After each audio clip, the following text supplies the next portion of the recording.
the British, they chose Sembawang. Because we had calm seas around. It's right between Johor and Singapore. To the British government, it was a major defence area within the Asian region. It was the world's largest dry dock. There were about 10,000, if not more, workers in the Naval Base.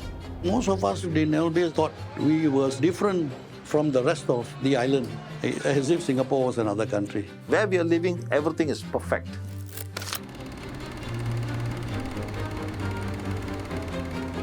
It was a paradise. We had a privileged lifestyle. There's not much segregation, but yes, there's an invisible line between the British and Asians. The British quarters, of course, is much larger compared to the quarters that our people lived. Life in the shipyard was not really that easy. Salaries those days were very, very low. So my father decided to go on strike. We had no food on the table.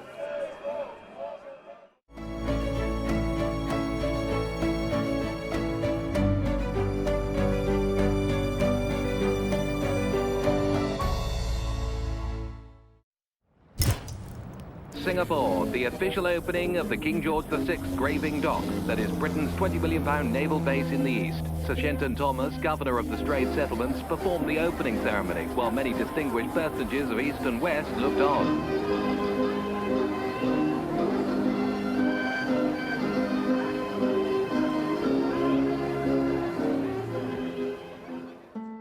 I was born in England and went out to Singapore when I was 3 years old with my family. March 1958. So my father was in the Royal Navy and we went out to Singapore because he was a signalman, radio man, and he was going out there to train the Malayan naval personnel in the use of radio and signalling. Back in those days, all communications was via radio communications and telegrams and that type of thing. There was also ships at sea. The way they would contact another ship was via semaphore and signalling through the signal lamps, and you had to know the codes for all of that. And that was what he was there to teach, the Malayan Navy. My father was a career Royal Marine. The Royal Marines are the elite of the British services.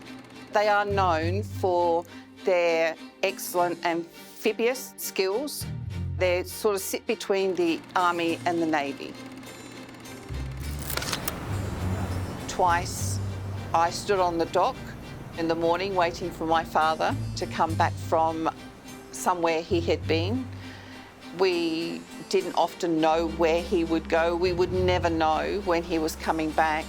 And then someone would arrive and tell us, we will send a jeep for you at this time and we will take you to the dockyard.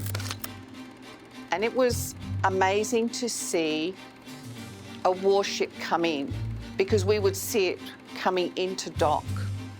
And for us as kids, it seemed huge, really huge. I was born in India, in a state called Kerala. I came to Singapore at the age of 1 with my mother.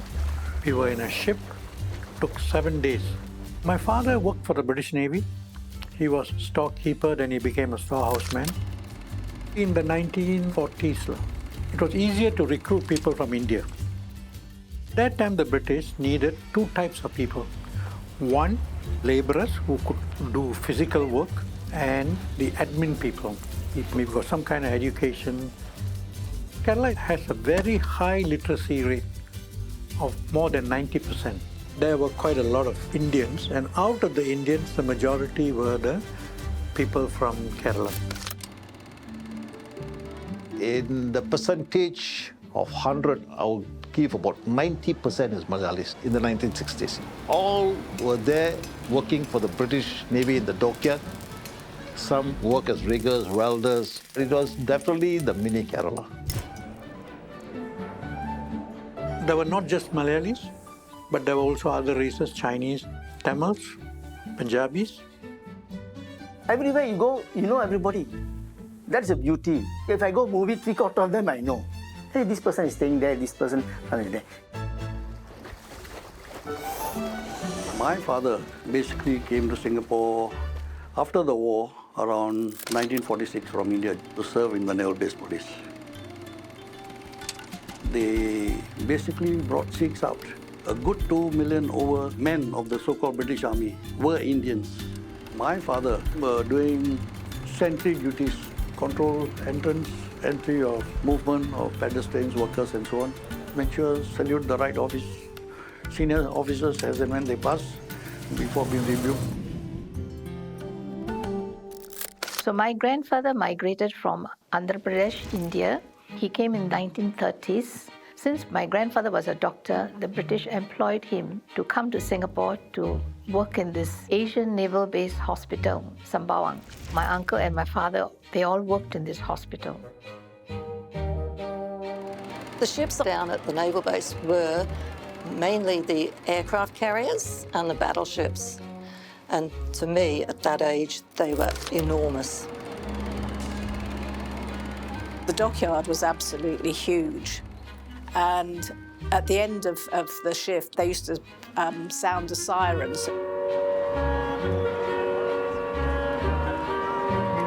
The siren will blow and all the workers will come out on bicycle. 90% of them, those days, cycle. My father is one of them. I numbers maybe 1,000 plus, around there. So Naval Base, huge complex, warranted a huge number of workers. There were about 10,000, if not more, workers. Every morning, the swarm of bicycles coming out of the gate during the morning time, the evening time, and the lunch time. Swarms of people going through one particular gate and leaving that particular gate at fixed timings. Something really unique. It was a secure place. Even visitors coming to see us, one of us has to go to the gate, put my IC there, and then accompany him to my house. When he goes back, I have to go back with him. Nobody could go in. Only if you're working there, then you must show your pass and you go in. It was basically a totally fenced up complex with all the barbed wire. We lived within the demarcated boundary. Only people who were living inside had access. Most of us in the Naval Base thought we were different from the rest of the island. You ask any of the old guys then, if they ever left the Naval Base to go outside, they say, I'm going to Singapore, as if Singapore was another country. It was a privilege to live in Naval Base. It was a city by itself, a satellite. We were so self-contained. We were treated very well. It was my first home, Block 9, Room 8, Delhi Road. There were not just Malayalis, but there were also other races, Chinese, Tamils, Punjabis. So many blocks. That's why the first thing they will ask you, where are you from, which block you stay. I was born in Block 71, Madras Road. We had 12 families. Until today, I can remember all the family who stayed there. 60-70% are Indians, 30% Malay, and Chinese others. The bathrooms and the kitchen are open concepts. The toilet, there's no door. Dockyard workers, they have got a common bathroom. So they'll put their pails here, we'll take that pail and shift there. We'll take his sandals or slippers and put on another side, and we'll just sit down there and watch the fun. Living under the British in the Naval Base, the place is really spick and span. Every week, grass cutting is there, drains are all washed, clean. The area that we live is all very clean.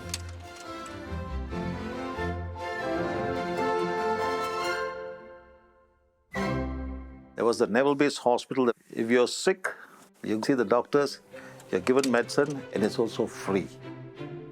If you have a bulb blown or fused, you just got to remove it, bring it to the office, exchange it for free. They will send their plumbers or the electrician to come and do the necessary. Housing was also free.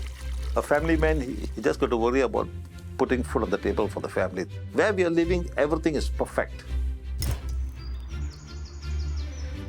The British have their own groups of friends. There's not much segregation, but there's the invisible line between the British and Asians. The British taxpayer spends £100 million a year to maintain the base. 20,000 service families are stationed here, and they've built a little bit of England in the tropics.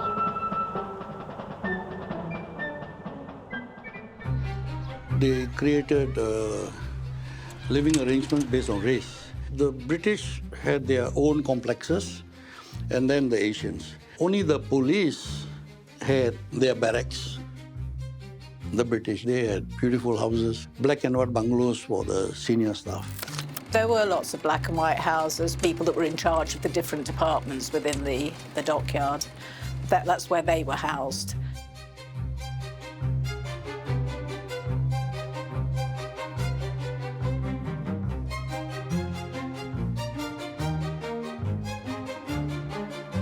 The British quarters, of course, is much larger, more luxurious compared to the quarters that our people lived. As a small boy, I used to envy the British because they had bigger houses. You know, there was a swimming pool nearby their house. I was a bit envious. Why is it that the British can live in those kind of, at that time, look like palatial, and they were very well done. They had good grass, good field. They had a maid, which we didn't have and couldn't afford. The rooms were very large, high ceilings. The ceiling fan, was always on. And then when you go back to your house, you could still feel a bit unhappy, jealous maybe. I never felt discriminated, but there was always a kind of a barrier. When they have a Christmas party, they invite my father and mother to cook. The lady of the house was quite interested in the sari that my mother wore. So my father said, why don't we give the sari as a gift? The lady of the house asked my mother to teach her how to tie the sari. If there was discrimination, then this would not have happened. We don't go into that area and they don't come into our area. My parents see them as the supervisor or boss. Hey, this is my boss. He's giving me a job. They were our employers. They will usually go to cold storage, those air-conditioned places to buy things. We don't go into those places to buy. There were some butcheries in Sembawang, Joseph Butchery. As a schoolboy, I used to walk in and come out because of the aircon. But we can't afford to buy those meat. We will buy it in the wet market, where you don't see the British there. As a scout, job week was supposed to go and find a job and earn money. Well, I remember going to the British houses because they are the one who can afford to pay you. We used to go to the houses. They will just throw a few pair of shoes to us to give you a cream and a cloth. And then we just wipe it clean. And they'll just pay you 50 cents. We do gardening, we do polishing of shoes, we do washing of cars, even cleaning motorbikes, washing the floor, many things. One toilet with the Europeans only, and one toilet Asians only. When you're in urgent matters, you cannot go into the European toilet, you're in trouble.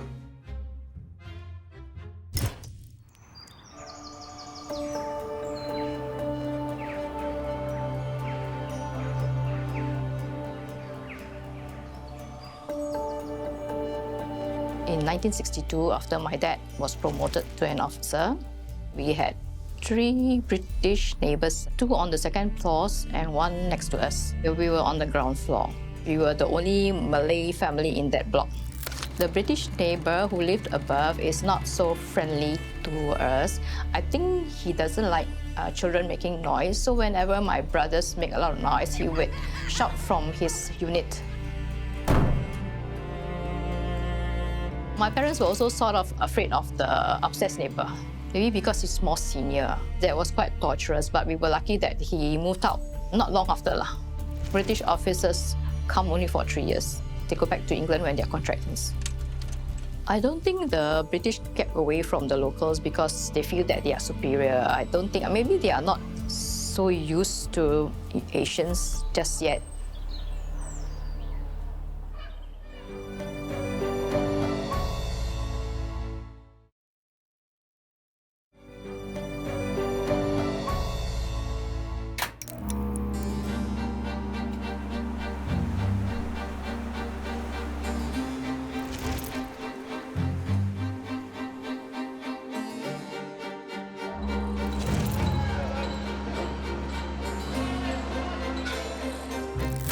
because Sembawang was basically mangrove swamps before they developed it into a huge naval base, dockyard. The British Navy decided to build a naval base here in Singapore at Sembawang was because it was at such a strategic place. It was at the tip of the peninsula, so anybody trying to come down through the Malaysian peninsula could be stopped at the naval base. We could quickly deploy ships out of the naval base to anywhere in Southeast Asia if the need arose to actually ward off incoming invaders. As early as 1908, there was already concern about the Japanese presence in the region. British already felt the dire need to have a naval presence in the region. Around 1919, they had already decided that the base will be built in that northern part, closer to Johor Bahru. The construction started as early as 1923. The dry dock was opened in 1938 with a length of about 300 meters. It was the world's largest dry dock. It could be filled with water with the ship coming in, and then the water is pumped out. Once the water is pumped out, the ship is then held there with proper structures for repairs to be done. When it is ready, water is pumped in again, and the ship basically sails out. The Sembawang Naval Base, it held more fuel than any other base in the world. It could maintain the Navy for 6 months. And it was amazing as a child standing on that dock. It was vast and you could see the ocean. No matter where you looked, all you saw was the dock and you saw warships. It's important to understand how strategic this place was and how important it was to the British government at the time, because it was a major defence area within this whole Asian region.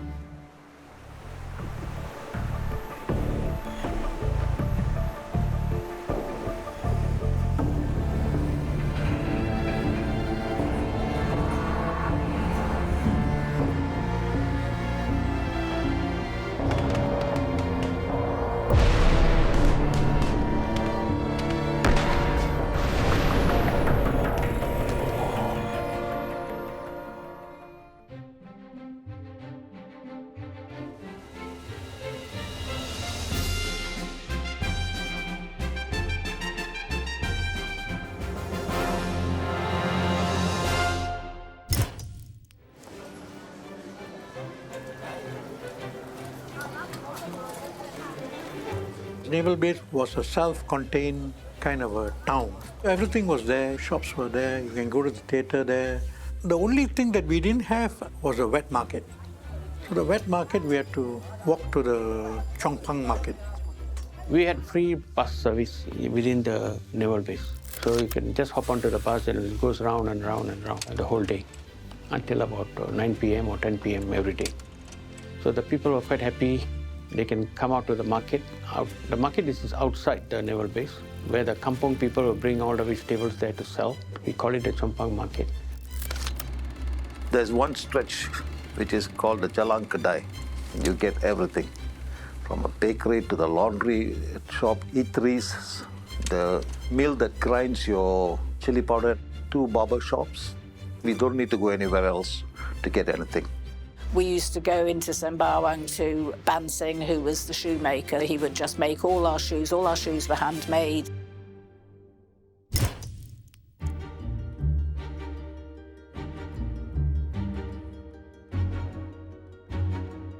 A lot of the area where the naval base is and around there was undeveloped, and so a lot of mangrove swamps still, a lot of rivers. It was wild. There was crocodiles happily swimming in the various rivers around the naval base, and this particular one actually pulled one of the locals in, killed him, because they'd actually attacked the locals. That's why they called my father out. Father was actually asked to go because apparently once crocodiles taste human flesh, they keep going. So my father went out 2 or 3 nights on the trot looking for the crocodile, and eventually found 2 of them, so shot them both. I remember going down to look at this enormous great beast, because it was huge. There were 2 of them down there, but I saw the very big one, and that actually had the remains of the poor local's body when they slit it open. His remains were inside. But after he'd killed one of the big crocodile, the skin was dried, and Ban Singh had it and turned it into shoes and handbags for various people. So my mother had some crocodile skin shoes and a crocodile handbag. Nothing wasted.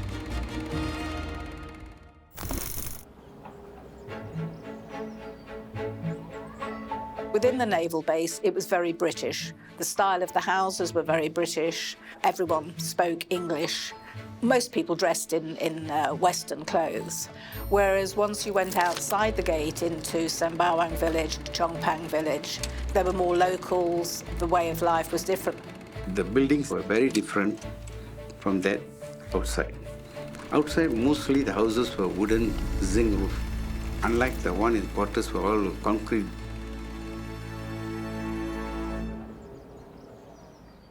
I was born in Sembawang, Kampung Wak Hassan. It's outside the Naval Base, along Sembawang Road. We were without water, without electricity, and without proper street lightings, no proper road. As early as 7 or 8 o'clock, we have to go to bed because there's no light for us in the dark. This is my house in Kampung Wak Hassan. I'm proud of this house because this is the only house that in that kampung has a flushing toilet. There were many kampungs outside the naval base. Mine was at the 13th mile. So usually we gathered near the hot spring, which is the end of Sembawang Kecil, where we had boiling water from the ground. There was a well. We used to have that hard plastic balls, and sometimes it gets a dent on it, right? Because you kick too hard, we used to throw into the well, and then it expands, come back to the normal round shape again. Because it's hot, boiling water, right?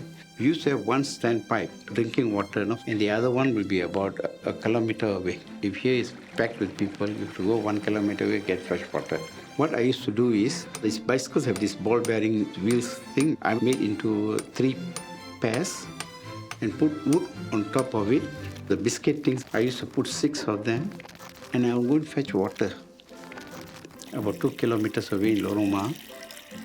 And then I'll share with my neighbors. They used to give me 50 cents. We can't go into the naval base because it's a protected area.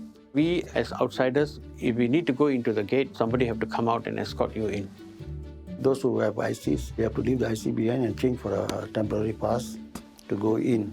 But you have to give a valid reason why you want to go in.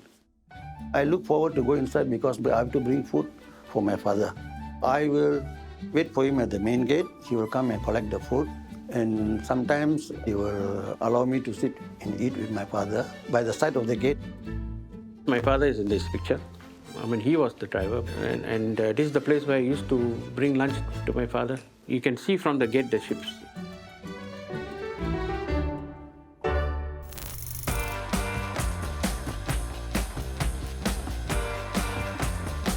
The late 50s and the 60s was the heyday of the sailors.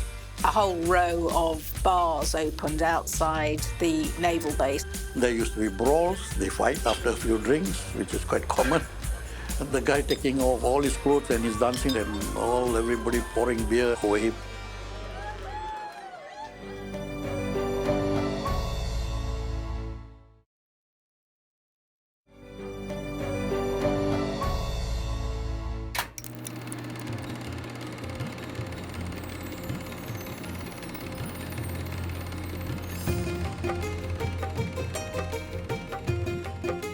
My father came from Kerala.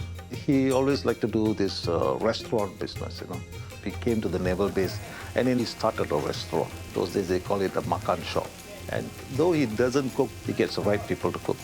You give $1, you get 1 carrier with 5 containers full. Curry, veggie, 20 cents. You get good fish curry. Malayalis cook one of the best fish curries. This one man will secure all this onto his tricycle and he will do the delivery. These dockyard workers who are bachelors, right? The way they eat is spoiled because they're all riggers and they can really eat. It is a joy to watch them eating. I was a primary school boy. After my morning school, I have to go to the shop. My lunch will be there. Then take over the cashier's counter. Then my dad goes for a rest. These workers, by about 5:30, they will be in my dad's shop. He also sells alcohol, so they'll have a couple of beers. So business was good. There were 2 theatres in Naval Base. One was called the Naval Base Cinema. The other was called the Canberra Theatre. My father is working 2 jobs. Morning, go to shipyard. 7 to 4, come back, take 1 hour rest. 6 o'clock, he leave for a second job as a film operator. My father was first working in Naval Base Cinema, where they show all English movies. Evenings, we will send him dinner. My mother will make bread. I and my brother take turn from my house. We will walk to the theatre. We go and give him the food. He will call us inside the operator room and allow us to sit down and watch the film. The job is not that easy. You got few projector and the film reels. You must know when the film is going to finish. Otherwise, there'll be a blank there and the people is screaming. So when you're about to finish, you put the second reel. So the moment this finish, he will continue the second one. Got few reels for one movie. He knows the timing, when to change and when not to change. You also know where is the break. So he will just go off downstairs, take a puff. He knows the timing. The audience, 50% is Englishman. The other 50% is Singapore local. I've seen so many classic movies. The James Bond movie, The Godfather, Hill Brunner movies. My father, they have a weekly salary. I did see his pay packet indicated as $44, $43 there. That $44 or so is just nice basic needs. That's why my father need to go and work as a film operator to get additional income.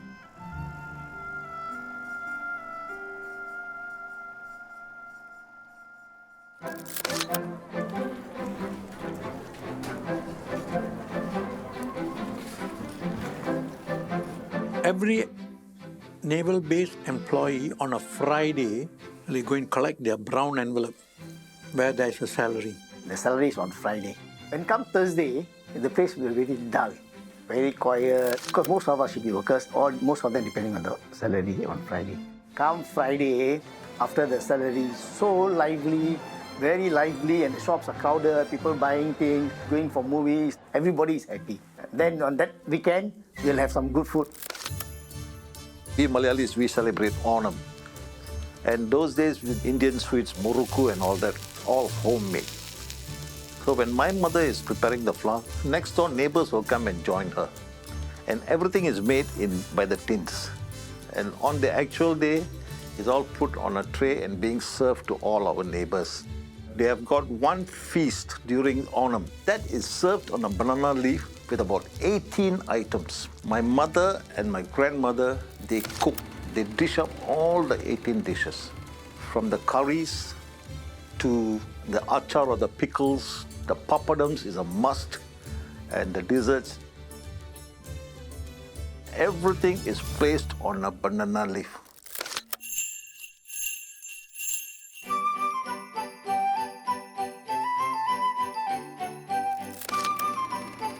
Christmas was always a special time for us children at the Naval Base because there would be a massive big Christmas party held in hangars there, tables full of food for children to eat, and every child got a present from Santa Claus. My father very often would take on the role of being Father Christmas. He arrived at the children's Christmas parties either in a service vehicle or fire engine. So sometimes Santa Claus would turn up in a Land Rover, another time he might turn up in a fire engine, and one time I really remember he turned up in a helicopter and he was jumping out of the helicopter to land on the parade ground where the party was being held. But something went wrong and he ended up in the jungle. And us, the children, myself included, were all devastated because we thought we'd lost Father Christmas. So they flew a helicopter over and my poor father was sort of lowered down to the ground with his sack. He said he'd never do it again. So went back to his fire engine and his police vehicles.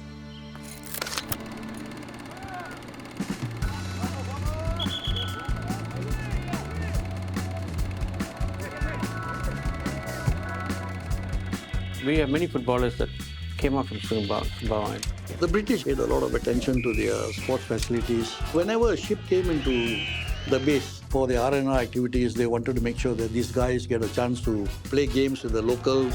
Whenever a ship was coming, we'll be told, hey, there's one HMS Bulwark coming. And they're asking to play with some local team. Why Sembawang has such good players, I will say it's because of the British community living in Sembawang.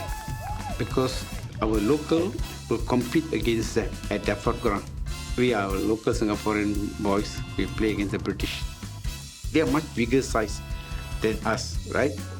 And all this actually nurtured us to become better players.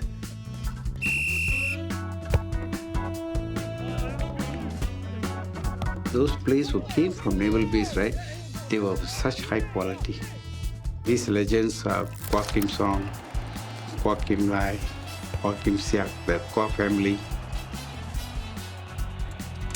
M. Kumar, Bernard Norbert. In Sembawang, the only game they play is soccer. When I was playing football, I tied a grip bandage on my leg, you know.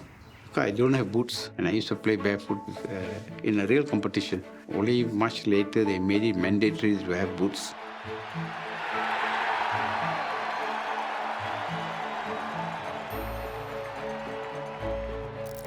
The thing about me is the amount of energy I had. They used to say, I'm a man with two lungs. I could play 3 or 4 games, 90 minutes game continuous.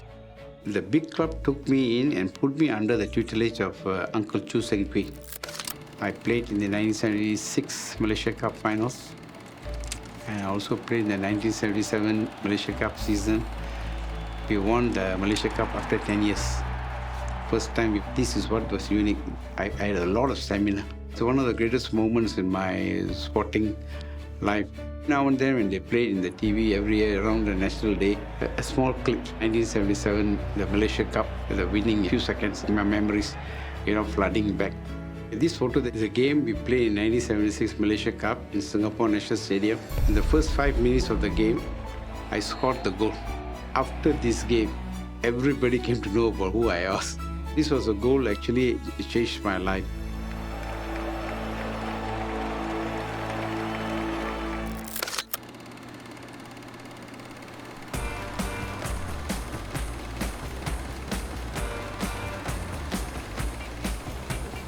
The late 50s and the 60s was the heyday of the sailors.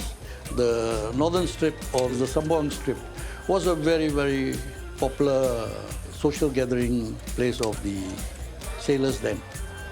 Because of the influx of the Navy, a whole row of bars opened outside the naval base. The sailors, as soon as they came ashore, would head straight out of the naval base, literally across the road. Sembawang, in that day, was a very lively place. Lots of drinking and lots of fun had there. The shopkeepers in Sembawang used to love it when they came in. There were so many sailors and they used to do such a roaring trade. And the bars, of course, used to be rather a lot of drunken sailors. You're away at sea for a long period of time and then a lot of money given to you, and sailors being sailors. What else do you do? Is either drinking and prostitution around the area also was a feature that made its appearance in that area. Whenever ships were in town, you find these guys out there with local women. But they were not allowed to go inside the base, so it was all outside. I think they were hot young men. They say there's nobody can walk faster than a sailor because he goes on shore, has a really good time, has lots of drinks, and then he has to get back to his ship before it sails. The naval base obviously had a huge capacity of sailors because, I mean, ships are always coming in to be repaired, to give sailors time for recreation, and the ships would then actually get refueled, restocked. And the sailors absolutely loved coming in. There used to be brawls. They fight after a few drinks, which is quite common. The guy taking off all his clothes and he's dancing and everybody pouring beer over him. And these guys used to be really wild whenever they were in town. Once they get drunk, because of ladies, they will fight. And the military police who's on duty will come and take them away. The bar owners used to know to call the naval police if there were any problems rising, and the police would just go and pick them up and take them back to their ship, and then they would actually have to face their commanding officer the next day on a disciplinary charge. The next day you can see them in the guardroom because they used to go on detention. The sailors contributed enormously to the economy in Sembawang and Chongpang because they didn't have anything else to spend their money on while they were at sea. So they used to eat, drink, buy up gifts and souvenirs, watches, cameras.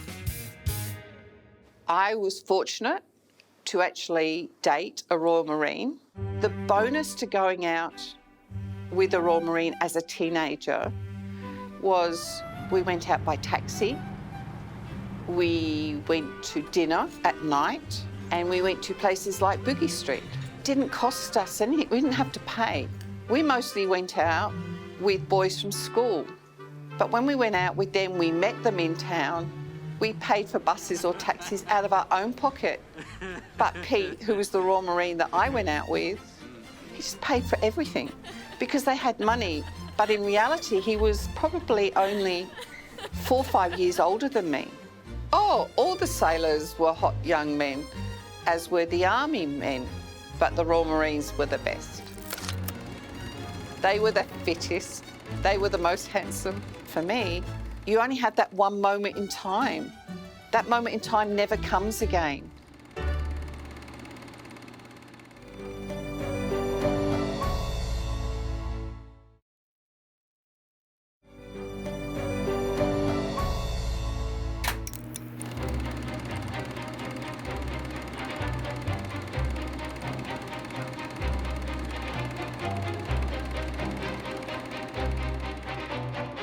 Life in the shipyard was not really that easy because it's a lot of manual work. Salaries those days were very, very low. Like my father, police constable, when he retired in 1971, his salary was only about $200, and bringing up 7 kids was not easy. The unhappiness was about the salary. They found that the salary was not enough to sustain them, and when the negotiations were happening, the British were not prepared to give in.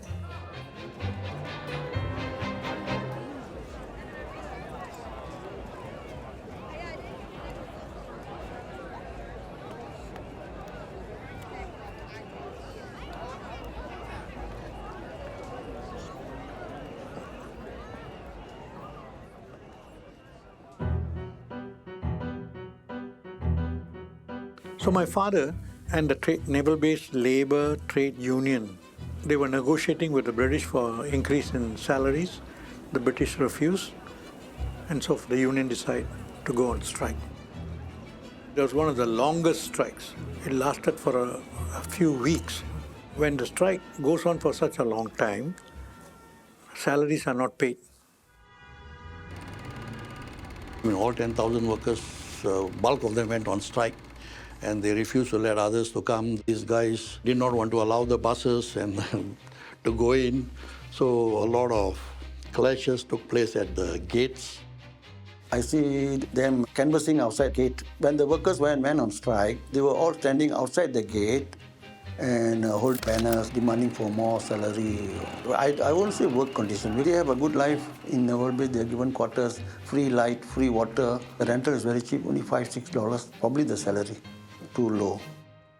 The British felt that my father was in the group, and there he lost his job. They said, "You have to leave because you are part of this group."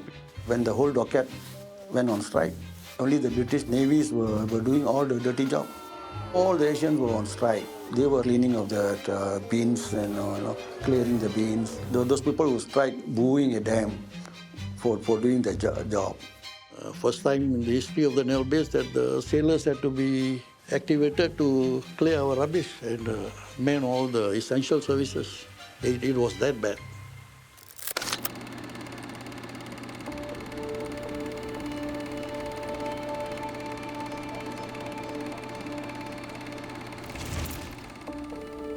one moment that is still graphic in my mind. I was still a very young boy. You know? We had no food on the table. And one of my relatives came to visit us from Malaysia. He put a $5 note in my hand and left. And I could see the joy in my mother's face. She said, quickly go and buy rice. We don't have rice at home. In my father's case, it was quite a depressing moment for him that he couldn't get the strike through. When I started my work in 1970, the only advice he gave me was, don't become a union official. So it was a very bitter moment for him. For him to have said that after many years, to me, he never said, don't join the union movement, but don't become an official. Of course, I didn't become an official.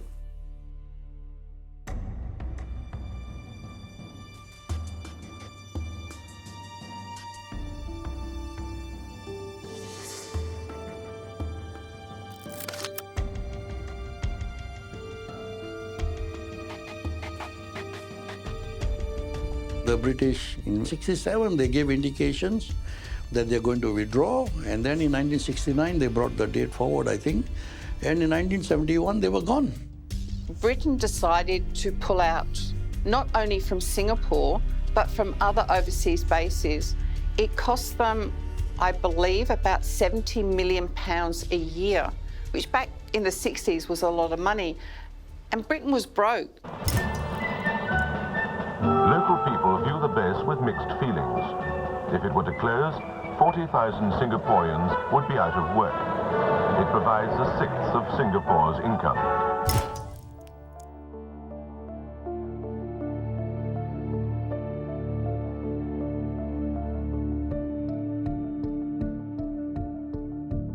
Some of my relatives, uncles, they went back to England because when the British pulled out, they gave them British subjects.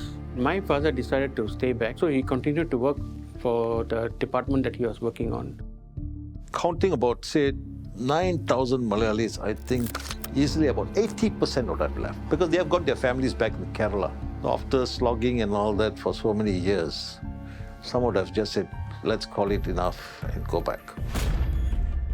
It was a very sad experience when the British pulled out and there is no more employment with the British Navy, right? They all have to be seconded to Sembawang shipyard. So this is a different entity altogether now. And eventually when everybody was moving out, Naval Base became like a graveyard, I would say. Shops all closed.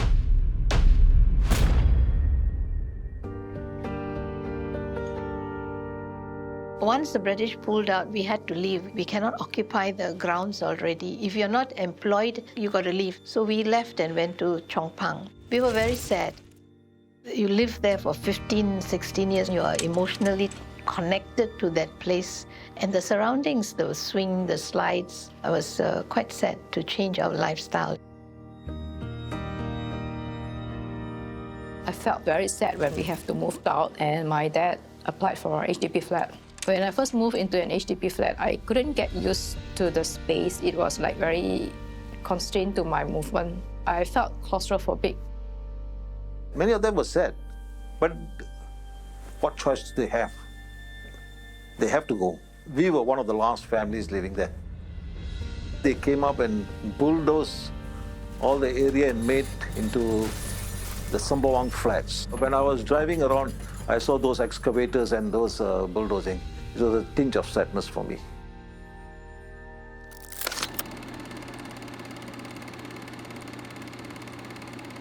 Looking back on it now, I think it was the best time of our young lives because we had more freedom there than we ever would have had in England. It was less to worry about there than there was back in England. It was a paradise. We had a privileged lifestyle. We had a lot of freedom. I think you have to be a service child to understand what Singapore and the Sembawang Naval Base area meant to us. The world to me was Sembawang. It offered everything. It gave everything. And I think I'm going to cry. It was a truly amazing time and space in my life. I miss that kampung spirit. Today, hardly you know some of your neighbors, right?